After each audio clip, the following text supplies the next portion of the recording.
Hey guys, happy Workflow Wednesday. I hope everyone is having a wonderful day and also happy new month. In today's video, we're actually going to be discussing our last and final topic in our Flow Logic series. And for our last topic, we are going to be talking about the try-catch Flow Logic component in Flow Designer. We've been able to successfully talk about and also implement, let's not forget implement, if else statements, for loops, while loops, set flow variables, wait for duration, and so much more. And these videos are all also included in my YouTube channel. And for today's video, like I previously mentioned, we will be talking about the try-catch flow logic.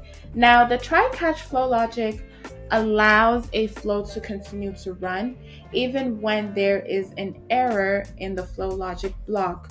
So for all my JavaScript developers, this is very similar to the try-catch in JavaScript. We need to think of this as a way to make your flow way more effective by managing what happens when things don't go as planned. The try flow logic lets you try out a set of actions, and if something goes wrong, let's say we have an error, you can catch the error and handle it without stopping the entire flow. Makes sense? So for us to have a better understanding, I created a use case that we will be implementing today. And for our use case, we have that whenever a user requests an iPhone, which would be a catalog item in our case, an email needs to be sent to them regarding the iPhone that they ordered. And if it fails, let's say for example, the user doesn't have an email or the email syntax is incorrect, we need to send an email to help desk. And if that fails as well, we need to create a ticket to have the issue of help desk email failure to be fixed ASAP. Then we will close out our requested item. Make sense? Okay. So to make sure like we're really showing the effectiveness of this try flow logic component, I have removed the Gmail off of the user who will be requesting this catalog item, and also the group email associated with help desk as well. So now let's jump into Flow Designer. Of course, to go here, you know what I always say, search up Workflow Studio, Flow Designer, or Process Automation, and it will take you to the same exact screen. Now, I'm going to click on New. I'm going to set a name for my flow, and we will get started. So here we are. So for my trigger, I'm going to be setting it as service catalog since a user is requesting a catalog item. And that's it, and I'm done. For my flow logic, we're going to immediately enter into our try catch flow component. Trying first, we want to be able to send an email to the user or the requested for. We want to send an email to them telling them that we have received and we know that they ordered an iPhone or whatever it is the catalog item is. And in our case, it's an iPhone. So let me just say that. Okay, so we're sending it to get to the requested for, you walk on requested for, you go to the requested for email, then just say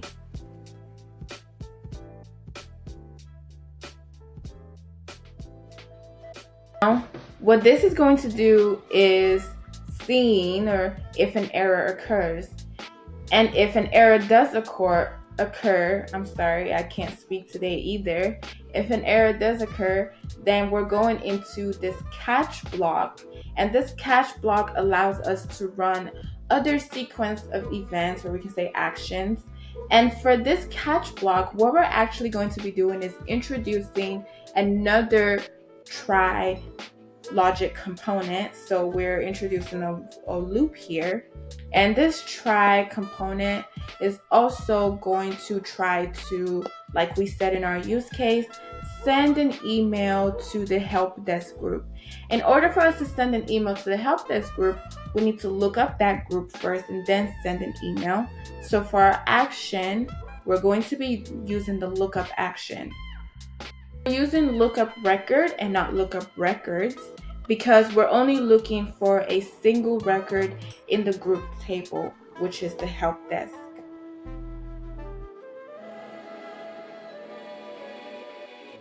And we're done. So what we want to do is to send an email to this help desk group.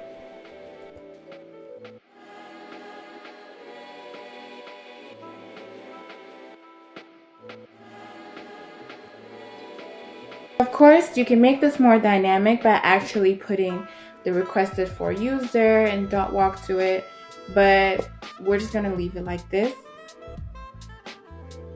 And we're saying that if there was an error to occur, if we could not send an email to the help desk, then we're going to want to create a ticket. And we're going to be creating an incident ticket.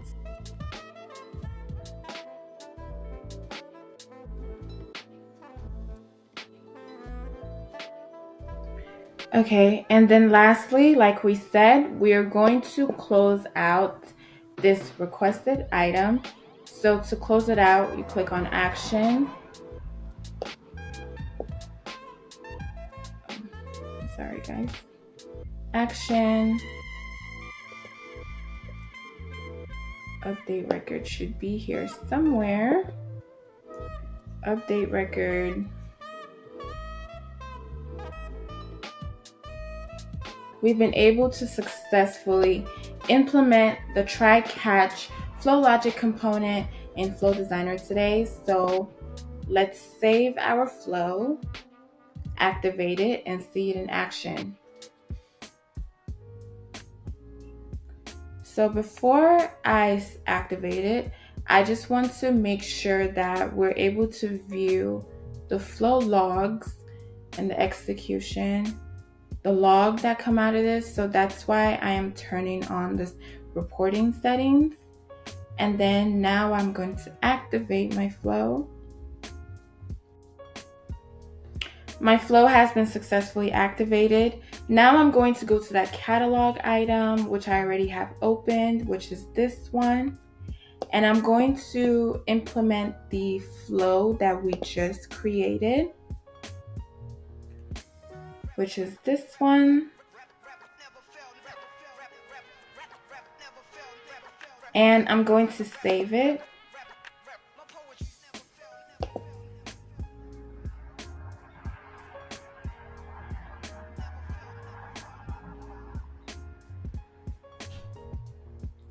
Then we're going to try it out.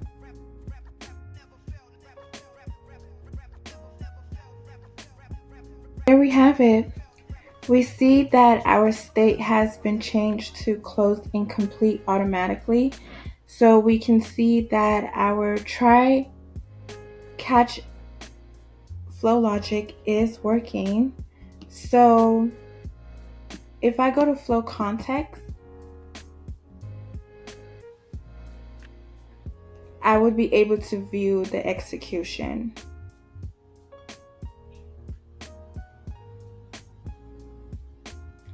We see the flow context. We see it as completed error caught. And this is our try catch flow logic. So we see that it did try to send an email to the requested for user, but it was completed an error caught. And what does it say? Email has no recipients. Remember, the system admin does not have an email. So if that error occurred in step 1, it caught it. We tried to look up record, which it did complete, and send an email to the help desk group. And as we also remember, the help desk doesn't have an email as well.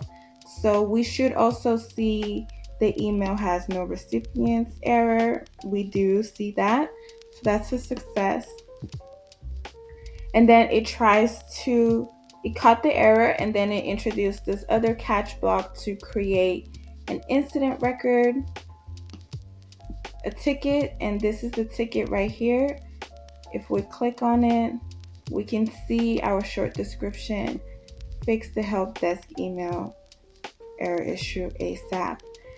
So there we go. Our flow logic was very successful. And then lastly, updated our record to closed incomplete. This is the requested item, and this is it right here.